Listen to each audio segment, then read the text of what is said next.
अगर कोई हमारे हाथ से हमारी उंगलियां काटने की कोशिश करे या हमारी भुजाओं से हमारी हथेली काटने की कोशिश करे तो किस तरह का कष्ट होगा आपको।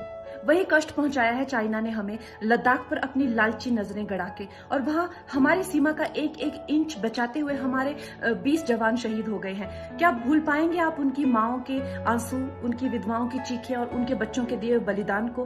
क्या ये सोचना ठीक है कि सेनाओं का जो सरहदों पे जो युद्ध होता है वो सिर्फ सेनाओं का होता है, वो सिर्फ सरकार का होता है? क्या उसमें हमारा कोई योगदान नहीं है? क्या हम भूल गए वो वक्त जब महात्मा गांधी जी ने कहा था अगर अंग्रेजों की रीढ़ तोड़नी है भारत में तो उनके बनाए हुए हर उत्पादन का बहिष्कार करना पड़ेगा?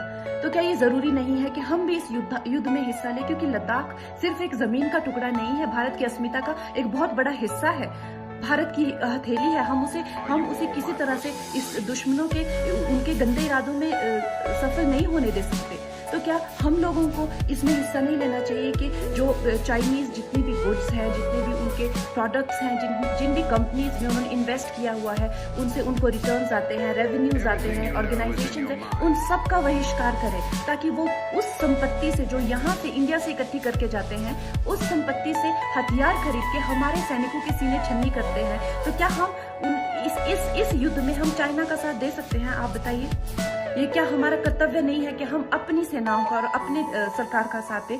तो हमें प्रतिज्ञा लेते हैं कि हम आत्मनिर्भर बनेंगे और चाइनीज गुड्स को बिल्कुल बॉयकॉट करेंगे और इस युद्ध में हिस्सा लेके भारत को जिताएंगे। जय हिंद।